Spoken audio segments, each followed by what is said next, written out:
மீசான் டிவியின் தமிழ் பேசும் உறவுகளை அன்போடு வரவேற்றுக் கொள்கிறோம். வானிலை அவதான நிலையத்தினுடைய எச்சரிக்கைகள் என்ன? கெஹலிய ரம்புக்குவல்ல பார்ட் 2 அப்படின்னு ஒரு சந்தேகத்தை ஏற்படுத்தி இருக்கின்ற மற்றும் ஒரு செய்தி குறித்து விரிவாக பேசலாம், கதைக்கலாம். முதற் செய்தி என்ன அப்படின்னு பாத்தீங்கன்னா, கிழக்கு பகுதியில அலைவடிவிலான பலத்த காற்றழுத்தம் தோன்றியிருப்பதன் காரணமாக 16ஆம் திகதியிலிருந்து 19ஆம் திகதி வரைக்கும் இடியுடன் கூடிய மழை பெய்யும் என்ற ஒரு எச்சரிக்கையை வானிலை அவதான நிலையம் தெரிவிச்சிருக்குது. இதனால் ஏற்படும் விளைவுகள், ஆபத்துக்களிலிருந்து மக்களை பத்திரமாக இருந்து கொள்ளும்படி அந்த வானிலை அவதான நிலையம் வேண்டி கொண்டிருக்குது. பருவமழை பெய்வதனாலும் அதே போல பலத்த காற்றழுத்தத்தின் காரணமாக அதிக அளவிலான மழை வீழ்ச்சி பெய்வதற்கான வாய்ப்பு இருக்குது. எனவே மக்கள் பாதுகாப்பாக இருந்து கொள்ள வேண்டும் என்பதுதான் இவர்களுடைய வினயமான வேண்டுதல். இந்த அலைவடிவிலான பலத்த காற்றழுத்தம் சூறாவளியாக மாறுமா என்பது பற்றி இதுவரைக்கும் எந்த தகவல்களும் வெளியாகவில்லை. எனவே அச்சப்பட வேண்டிய தேவையில்லை. இது பல்வேறு படிமுறைகளை கடக்கின்ற பட்சத்தில் தான் அது சூறாவளியாக மாறுவதற்கான வாய்ப்பு இருக்குது. எனவே எமது பிரார்த்தனை அப்படியான ஒரு சூழ்நிலை உருவாகாமல் இருக்க இறைவனை பிரார்த்திப்போமாக. அடுத்த செய்தி என்ன அப்படின்னு பாத்தீங்கன்னா, தேசிய கட்டிட ஆராய்ச்சி மையத்தினுடைய எச்சரிக்கை. அவங்க என்ன சொல்றாங்க அப்படின்னு பாத்தீங்கன்னா, இந்த பருவமழை அதிகமாக பெய்வதன் காரணமாக கண்டி மாவட்டத்தின் 5 பிரதேச செயலகத்துக்கு வெளியேறும் சிவப்பு மண் சரிவு முன் எச்சரிக்கை இன்னும் பல தினங்களுக்கு நீடிக்கிறது என்ற ஒரு விஷயத்தையும் சொல்லி இருந்தாங்க.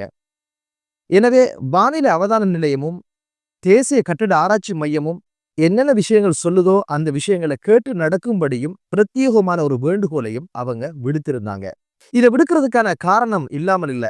அதனுடைய சிரேஷ்ட விஞ்ஞானி வசந்த் அவங்க என்ன சொல்றாங்க அப்படின்னு கேட்டீங்கன்னா, 2ஆம் 1ஆம் எச்சரிக்கைக்கு உருவாக்கப்படுகின்ற பிரதேசங்கள் அனைவருமே ரொம்ப அவதானமாக இருக்கணும். 3ஆம் நிலையில் இருக்கின்றவர்களுக்கு தான் மண் சரிவு ஆபத்து ஏற்படும் என்பதல்ல, 2ஆம் 1ஆம் இடங்களில் இருக்கின்ற எச்சரிக்கை விடுக்கப்படுகின்ற பிரதேசங்களிலும் திடீரென மண் சரிவுகள் ஏற்படலாம். எனவே அவர்களும் அவதானமாக இருக்கணும் அப்படின்னு ஒரு விஷயத்த சொன்னது மட்டுமல்ல, 15,000 இடங்கள்ல மண் சரிவு ஏற்படும் என்ற ஒரு விஷயத்த இந்த சூறாவளி வருவதற்கு முன்னே பிரதேச செயலகனூடாக இவர்களுக்கு அறிவுறுத்தல் கொடுக்கப்பட்டிருக்குது அப்படின்னு ஒரு விஷயத்த சொன்னாரு.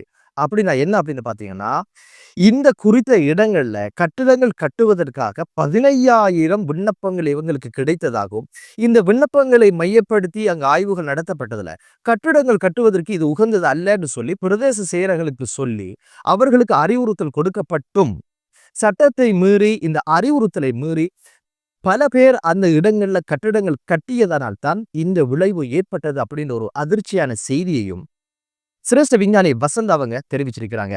அறிவுறுத்தலையும் கேட்கறது இல்ல, அபாயம் என்று சொன்னாலும் அதை பொருட்படுத்துறது இல்ல. ஏதோ ஒரு வகையில தமக்கு தேவையான விடயங்களை தமது இஷ்டப்படி செய்கின்ற ஒரு சூழ்நிலையில தான் மக்கள் இருக்கிறத பார்க்க முடியுது.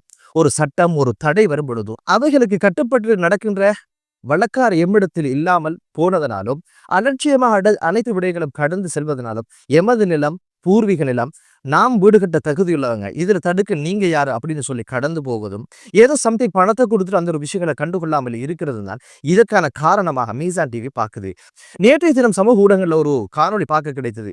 ரொம்ப விசித்திரமானது. அது என்ன அப்படின்னு பாத்தீங்கன்னா, ஒரு ஆறு உருவாகி ஒரு வீட்டினுடைய நடுப்பகுதியால உள்ளே போய் வெளிவாசலாக வெளியில் வருகின்ற ஒரு சூழ்நிலையை பார்க்க கிடைத்தது. அப்படின்னா இங்க வீடு ஓடைக்குள்ள வந்ததா, வீட்டுக்குள்ள ஓட போனதா அப்படின்னு கேட்டீங்கன்னா, ஓடைக்குள்ள வீடு வந்திருக்குது என்பதுதான் யதார்த்தமான ஒரு விஷயம். இப்போது அந்த தண்ணி அதனுடைய பாதையினூடாக அது பயணிக்க ஆரம்பிச்சிருக்கு. அது வீட்டினுடைய முன் வாசலால் போய் பின் வாசலால வெளிவருகின்ற ஒரு கொடுமையை பார்க்க கிடைத்தது. இது என்ன சொல்லுது அப்படின்னு கேட்டீங்கன்னா, இங்க ஆறு இருந்திருக்குது, அந்த ஆற்றுக்கு மேல அல்லது ஓடை இருந்திருக்கு, ஓடைக்கு மேல இந்த வீடு கட்டப்பட்டிருக்கு அப்படின்னு ஒரு விஷயம் தெரிய வருது.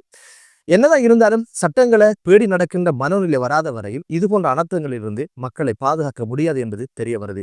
மேலும் ஊடகவியலாளர் கேட்டாரு, இந்த மலை பிரதேசங்கள்ல மீள் குடியேற்றம் நடக்குமா அப்படின்னு கேட்டதுக்கு அவர் என்ன சொன்னார் அப்படின்னு கேட்டீங்கன்னா, மீண்டும் பரிசோதனைகள் மேற்கொள்ளப்பட்டு மண் சரிவு அபாயம் இருக்குமாக இருந்தால் அதில் மீள் குடியேற்றம் என்பதற்கு என்ற பேச்சுக்கே இடம் கிடையாது, இவர்களை சமவெளியில தான் குடியேற்ற வேண்டி வரும் அப்படின்னு சொல்லியிருந்தாரு.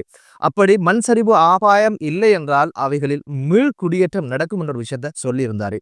ஒருவேளை சமவெளியில் தான் இவர்கள் குடியேற்ற வேண்டிய தேவை ஏற்பட்டால் அடம் பிடிக்காமல், ஆர்ப்பரிக்காமல், ஆர்ப்பாட்டம் செய்யாமல், பூர்வீகம் பரம்பரை வாழ்ந்த பூமி கஷ்டமான விஷயம்தான் இருந்தாலும் கஷ்டத்தை கருத்தில் கொண்டால் அபாயங்களும் ஆபத்துக்களும் அதிகமாக இருக்கும். எனவே இழந்தது போதும், நஷ்டங்களும் சேதாரங்களும் போதும் என்பதனால நமது சேஃபுக்காக வேண்டி அரசு ஒருவர் அப்படியே முடிவெடுக்கும் பட்சத்தில் நீங்கள் ஒத்துழைப்பீர்கள் என்று மீசா டிவி நம்புகிறது. ஜனாதிபதி அனுரகுமார திசாநாயக்க அவர் சொல்றாரு, சட்டவிரோதமான கட்டிடங்களுக்கு இனி அனுமதி கிடையாது. அபாயமான இடங்கள்ல வீடோ கட்டிடங்களோ வருவதற்கான எந்த ஒரு அனுமதியும் அரசு கொடுக்காத விஷயத்துல கராராக இருக்கிறது தெரிய வருது. அடுத்த செய்தி என்ன அப்படின்னு பாத்தீங்கன்னா, IMF-இடம் இருந்து 120 மில்லியன் அமெரிக்க டாலர்ஸ், அதாவது கிட்டத்தட்ட 3700 கோடி ரூபாய் ரீபில்டிங் ஸ்ரீலங்கா நிதியத்துக்கு கிடைக்கப்பெற்றிருப்பது என்பது ஒரு சந்தோஷகரமான செய்தியாக பார்க்கப்படுது. இப்படியெல்லாம் உதவிகள் கிடைக்கிற சந்தர்ப்பத்தில் ஹரின் பெர்னாண்டோ என்ன சொல்றாரு அப்படின்னு கேட்டீங்கன்னா, அனுரையினுடைய சாதனையினால இந்த உதவிகள் கிடைக்கல. இந்த இடத்துல ரணிலோ, நாமல் ராஜபக்சேயோ, கோட்டபாய ராஜபக்சேயோ, சஜித் பிரேமதாசவோ இருந்திருந்தால் இந்த உதவிகள் கிடைக்கும் அப்படின்னு ஒரு விஷயத்த சொல்லி இருந்தாரு. அதோடு சேர்த்து இன்னொரு விஷயத்த சொன்னார். என்ன அப்படின்னு பாத்தீங்கன்னா, சரியான திட்டமிடல் இல்லை என்றால் மே மாதம் அளவுல பொருளாதார நெருக்கடி வரும் அப்படின்னு ஒரு விஷயத்தை எச்சரிக்கையாக சொல்லியிருந்தாரு. பொருளாதார நெருக்கடி எல்லாம் பேசுவதற்கு ஹரின் பெர்னாண்டோ அவங்களுக்கு தகுதி இருக்கா அப்படின்னு கேட்டீங்கன்னா, அது ஒரு கேள்வியை உருவாக்கியிருக்கு. ஏன்னு கேட்டீங்கன்னா, ஜனாதிபதி தேர்தலை இலக்காக வைத்து இவர் விளையாட்டு இளைஞர் விவகாரத்துக்கு பொறுப்பாக இருந்த அமைச்சராக இருந்த காலப்பகுதியில 320 மில்லியன் ரூபாவை களியாட்டத்திற்காகவும், கூத்துக்காகவும், கும்மாளத்துக்காகவும் செலவழித்த சங்கதியும் பேசுபொருளாக பல்வேறு விசாரணைகளுக்கு உட்படுத்தப்பட்ட ஒரு விஷயமாக கடந்த காலத்துல பார்க்க கிடைத்தது. இதுல வேடிக்கை என்ன அப்படின்னு பாத்தீங்கன்னா, மற்றொரு செய்தி, அதாவது கோட்டபாய ராஜபக்ஷ அவங்களுடைய முன்னைய நாள் செயலாளராக இருந்தவர் சகீஸ்வர பண்டார் என்று சொல்லப்படுறவர் அனுரகுமார திசாநாயக்க உட்பட அவருடைய 159 பாராளுமன்ற உறுப்பினர்களுக்கு எதிராக வழக்கு தாக்கல் செய்ய போவதாக சொல்லி இருந்தாரு. இவங்களால நிவாரணமோ நாட்டுக்கு எந்த பயனளிக்கின்ற எந்த ஒரு விஷயமும் நடக்கல என்பது தெரிய வருது. அடுத்த ஒரு சந்தோஷகரமான செய்தி என்ன அப்படின்னு பாத்தீங்கன்னா, இறைவரி திணைக்களம் 2025ஆம் ஆண்டுக்கான இலக்காக நிர்ணயித்தது 2115 பில்லியன் ரூபாய். அந்த இலக்கை அடைந்தது மட்டுமல்ல, மேலதிகமாக 50 பில்லியன் ரூபாவையும் லாபமாக பெற்றிருக்கிற செய்தியை பிரதி அமைச்சர் அனில் ஜெயந்த் அவர்கள் சொல்லியிருந்த ஒரு விஷயம் ஆரோக்கியமாக பார்க்கப்படுது, வாழ்த்துக்குரியதாக பார்க்கப்படுது.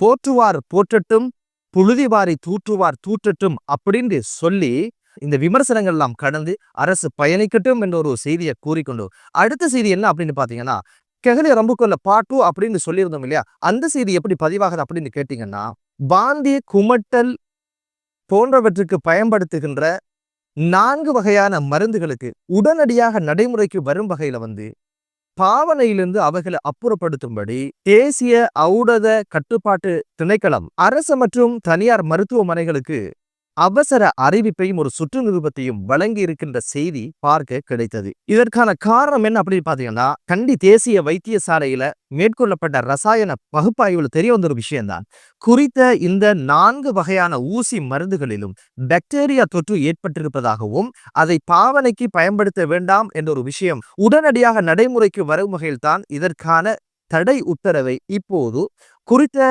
திணைக்களத்தினுடைய பணிப்பாளர் ஆனந்த விஜய விக்ரம் அவங்க இந்த தடை உத்தரவை பிறப்பிச்சிருக்கிறாங்க. இந்த ஆய்வு செய்வதற்கான காரணம் என்ன அப்படின்னு பாத்தீங்கன்னா, இந்த குறித்த மருந்தை அந்த வைத்தியசாலையில் பயன்படுத்திய சந்தர்ப்பத்துல பல்வேறு நோயாளிகள் திடீரென காய்ச்சல் வாய்ப்பட்டதான சம்பவம் பதிவானதுக்கு இணங்கத்தான் இந்த ஒரு விஷயம் ஆய்வுக்கு உட்படுத்தப்பட்டு இதில் பாக்டீரியா பிடித்திருப்பதான செய்தி பதிவாகி இருக்குது. மேலும் தெரிய வர விஷயம் என்ன அப்படின்னு பாத்தீங்கன்னா, சென்ற 10ஆம் திகதி அளவுல IDH வைத்தியசாலையில ஒரு நோயாளி இறந்ததான சம்பவம் பதிவானது. அவருடைய வைத்திய அறிக்கையில இந்த ஊசி மருந்து ஏற்றப்பட்டிருப்பதான செய்தியும் அறிய கிடைத்ததனால உடனடியாக இந்த இறப்பிற்கு இந்த ஊசி மருந்து காரணமாக இருந்ததுவா என்ற பிரத்யேகமான விசாரணையையும் இப்போது சுகாதார தரப்பினர் தொடங்கியிருக்கிறாங்க. அதுபோலவே 12ஆம் திகதி குறித்த அந்த வைத்தியசாலையில ICUல சிகிச்சை பெற்று வந்த மற்றொரு நோயாளியும் இறந்த சம்பவம் பதிவாகி இருக்குது. அவருடைய மருத்துவ அறிக்கையிலும் இந்த ஒரு ஊசி பயன்படுத்தப்பட்டதான குறிப்பும் எழுதப்பட்டதனால இவருடைய மரணத்திற்கும் இந்த ஊசி சம்பந்தம் இருக்குமா, இதனுடைய தாக்கத்தின் காரணமாகத்தான் இவர் இறந்தார் என்ற ஒரு விஷயமும் இப்போது விசாரணைக்கு உட்படுத்தப்பட்டிருக்குது. இந்தியாவினுடைய ஒரு நிறுவனத்திடமிருந்தான் இந்த மருந்து கொள்வனவு செய்யப்பட்டிருக்குது அப்படின்னு ஒரு விஷயம் தெரிய வந்திருக்குது. இது தரம் உள்ளது தானா, எதனால் இந்த பிரச்சனை வந்தது என்ற பல்வேறு விஷயங்கள் விசாரணைக்கு உட்படுத்தப்படுவதாகவும் அந்த அறிக்கையில குறிப்பிடப்பட்டிருக்குது. என்னதான் இருந்தாலும் வைத்தியசாலைக்கு செல்லுகின்ற நோயாளிகள் சற்று அவதானமாக இருந்து கொண்டு இந்த இன்ஜெக்ஷன் போடப்படுகின்ற சந்தர்ப்பத்துல அது பற்றிய தெளிவையும் வைத்தியர்கள் பெற்றுக்கொள்வதோட காரணம் என்ன அப்படின்னு பாத்தீங்கன்னா, எங்களுக்கு தகவல் கிடைக்கல, நாங்க ஏத்திட்டோம், அங்க வச்சோம், மாறி எடுத்துட்டோம், வைக்க சொன்னவன் ஒரு இடத்துல வைக்கல, அகற்ற சொன்னோம் அவன் அகற்றல, பணியாளர்கள் அதை செய்யல, எங்களுக்கு தெரியாது, தந்தாங்க குத்திட்டோம் அப்படின்னு சொல்லுகின்ற அலட்சியமான விஷயங்கள் நடந்தேறாமல் இருப்பதற்கான முன்னாயத்தமாக நோயாளிகளும் கொஞ்சம் கவனமாக இருந்து கொள்ளும்படி மீசான் டிவி பணிவோடு கேட்டுக்கொள்கிறது. கெஹலே ரம்புக்குள்ள சுகாதார அமைச்சராக இருந்தபோது இந்தியாவிலிருந்து போலியான மருந்துகள் எல்லாம் இறக்குமதி செய்து ஒரு வியாபாரத்தை பண்ணி முடிச்சாங்க. பல பேருடைய கண்ணு போச்சு, பல பேருடைய கை வெட்டப்பட்டது, பல பேருடைய உயிர் போச்சு, இப்படி பல்வேறு விஷயங்கள் நடந்து முடிஞ்சதுனால இப்ப அவருக்கு எதிரான வழக்குகள் எல்லாம் ஓடிக்கொண்டிருக்குது. இந்த சந்தர்ப்பத்துல இப்படியான ஒரு விஷயம் எதனால நடந்த ஒரு விசாரணையும் இப்போது அரசு தரப்புல மேற்கொள்ளப்படுவதாக தெரிய வந்திருக்குது. என்னதான் இருந்தாலும் துரித கதியில செயற்பட்டு இப்போது அரசு இது குறித்த விசாரணை மேற்கொள்வது என்பது ஆரோக்கியமான விடயமாக பார்க்கப்படுகிறது. எனவே அச்சப்பட வேண்டிய தேவையில்லை. இப்போதைக்கு அந்த மருந்துகள் எல்லாம் அப்புறப்படுத்தப்பட்டதான செய்தி பார்க்க கிடைத்தது. இது குறித்த விசாரணைகள் மேற்கொள்ளப்படுகிறது. எனவே இது போன்ற விடயங்கள் எதனால் எப்படி நடந்தது என்ற விஷயங்கள் விசாரணைகள் மூலம் தெரிய வரும். என்னதான் இருந்தாலும் இது போன்ற ஆபத்துக்களில் இருந்து மக்களை பாதுகாக்கின்ற பணியை அரசும் சுகாதாரத்துறையினரும் செய்யட்டும் என்று கூறி மற்றொரு காணொளியிலே உங்கள் அனைவரையும் சந்திக்கும் வரை விடைபெறுகிறேன். நன்றி.